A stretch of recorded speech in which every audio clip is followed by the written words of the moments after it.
Welcome to Day and Night Prime Debate. The higher education reform bills of the union government have run into rough weather. 5 states including Punjab have opposed the move. Also, the private universities are against the endeavour, terming it unconstitutional. Tonight on Prime Debate, we try to find out whether the centre's motive is genuine or is it just eroding the powers of the states. Also, is the opposition to it merely driven by business sentiments?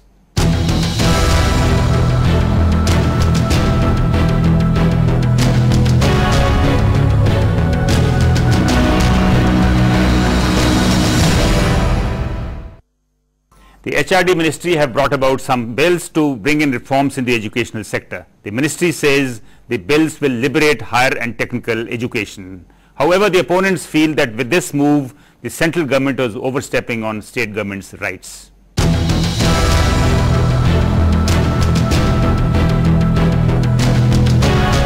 In a move aimed at bringing sweeping changes in the education sector, the Ministry of Human Resource Development has come up with a slew of bills.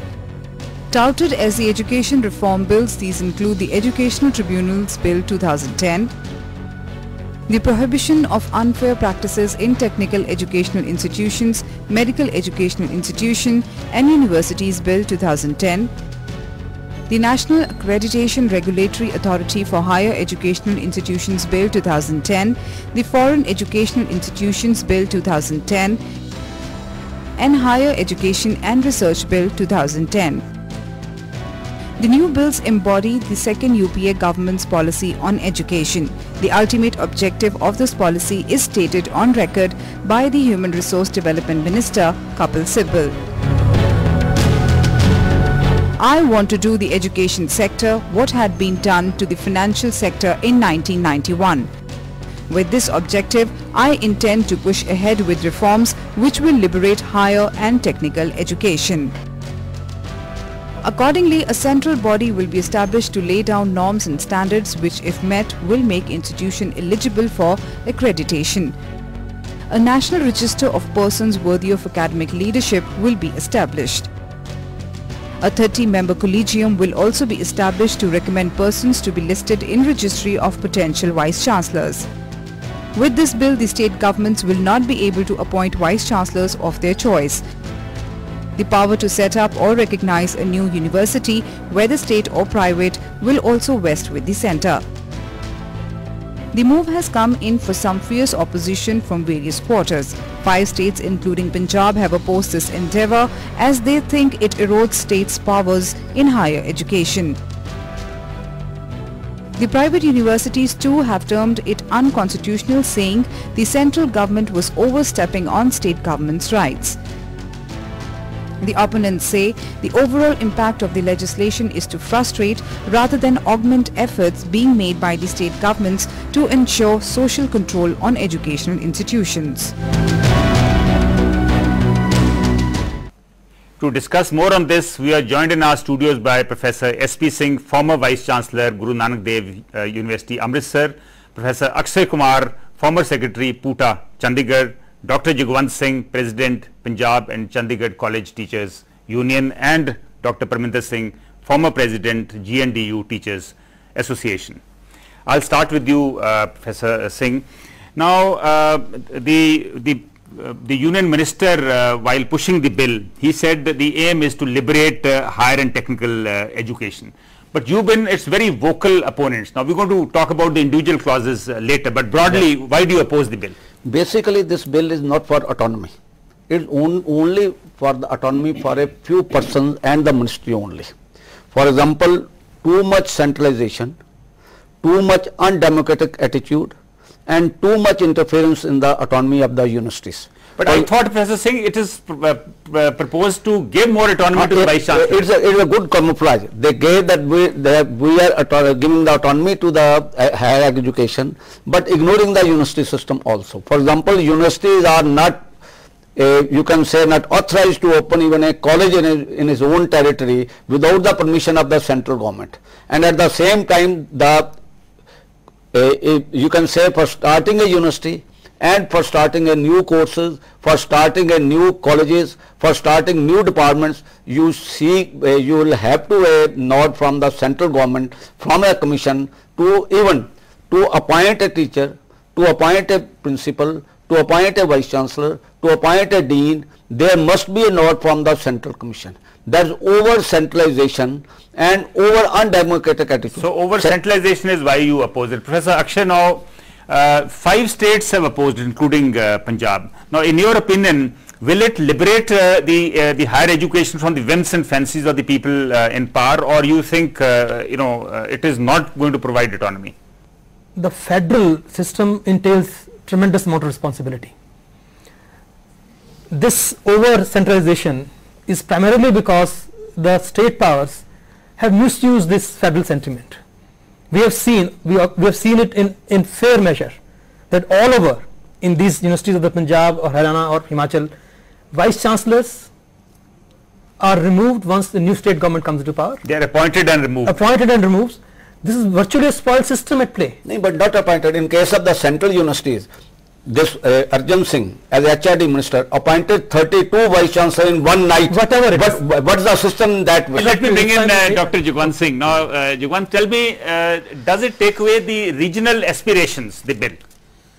Regional aspirations to a great extent are taken away for the reason that the preamble of the bill, it intends to give autonomy, but it ends up doing just the opposite. And the reason for that seems to be that those who drafted the bill, they have missed the spirit of the Yashpal committee's recommendation, which were more taking care of the confederation or federal structure of the country, and was willing to accommodate. That point has been missed. So preamble says something different. The text of the bill ends up being the same. You mean it takes away the basic premise of the Yashpal committee? Yes. That was the basis of this very bill.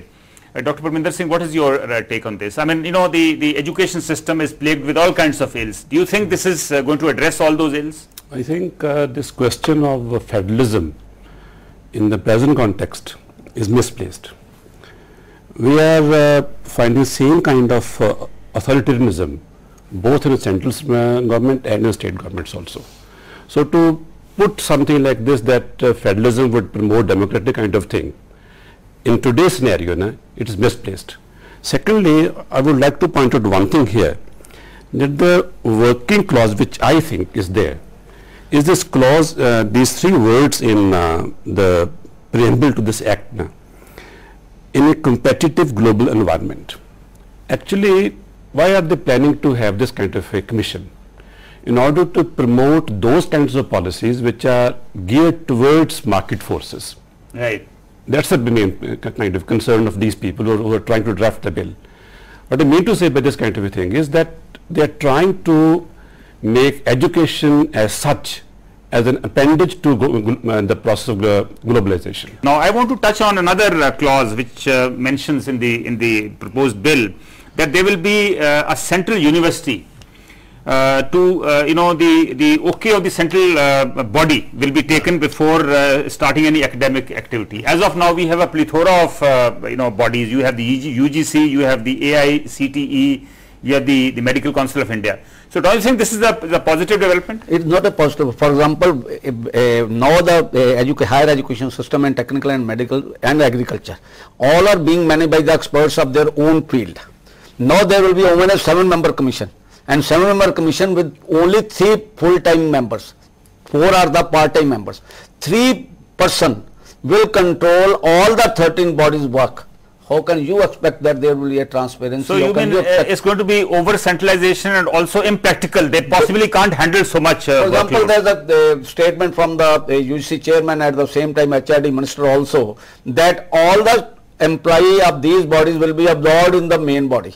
If the employees are there, if the officers are there, if the system is there, only having, for example, then the 13 chairmen are there, and all bodies having the say 15 to 20 members are there, are handling the affairs. Now only the 3 people will handle the affair, and what you can expect from that body, that means the system will be collapsed. Only that Dr. Parminder Singh pointed out, that it is only meant for metropolitan students and meant for students who are having, you can say, global aspirations. Right. For example, I'll just come back to you. I want to ask Professor Akshay just one little aspect.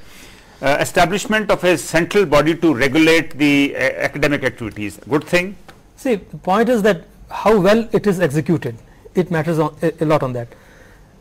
We know that AICT and all these bodies were highly corrupt bodies, and we just cannot gloss over the fact that these bodies were corrupt beyond a point. My argument would be that the personnel from these bodies would be recruited here, but that is an entire management, because you just can't throw them out. We have to wait and watch how this mechanism unfolds. To say that only 3 people would centralize the powers, well, I think they will have their subcommittees, there would be mechanisms below that, there would be experts to monitor things. We cannot dismiss the entire bill lock, stock and barrel. But Professor SP Singh is saying that this is over centralization. You are already saying we can have one this pattern that Punjab government has also suggested in the while rejecting. I believe the Punjab government has rejected the bill, right? Bill, and while and they have suggested a few changes also. Right. In that there is a confederation system should be there. For example, the all 13 bodies can exist, but with a central body having overall control of all. That's an interesting observation. Now let all 13 exist and there be a central body over and above these 13 bodies. What is your take on this, Dr. Jugan Singh? I think firstly we need to understand one or two things. Ji. What Professor SP Singh and Pravinder Singh, I just want to relate with that. That this bill is basically a response to certain situations. He talked of global competitive environment. That is inevitable because under WTO agreement, the government of India has already opened up the higher education sector with effect from 1st April 2009.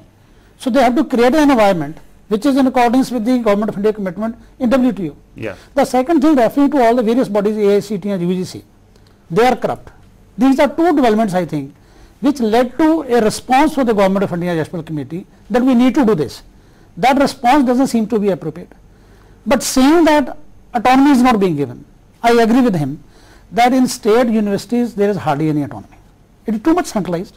Even vice chancellors, they look towards the government. So what is the answer in your opinion? If bill is not the answer, what is the answer? I think we should have started with a debate at least for 6 months or so amongst the academia. So we first have to have a debate and then we could have come for what is your take on this? I would just like to comment on Dr. Jugan Singh's point. He has pointed certain other things which are very correct factually, that it is inevitable, but it should not be inevitable if the country is to remain wedded to its own needs and aspirations. In one form or the other, the state is trying to, in a way, plan in a manner where they would not be facing any kind of challenge in the implementation of these. Professor SP Singh, the proposed bill also talks about a national register of 7 members to be appointed by the President of India on the advice of the Prime Minister. Yeah. Now, what do you think? Will this add to the confusion there already is, or will this help? Basically the same concept, that the federal structure is missing. For example, any registry can be there, but the panel can be sought from the state government. For example, total this bill we can say it is having a metropolitan elitist attitude. It's good for Delhi, it's good for Bombay, it's good for Calcutta, it's good for Bangalore, but it's not good for Ludhiana and not good for Amritsar or good for Hisar. Why do you say that? Because the total attitude is, all the clauses are only concentrated to a few people, and that few people, they are talking of the Nobel Prize winner, they are talking of the fellows, they are talking of all these things. All is to be drawn by you. For example, Prime Minister and President decides the panel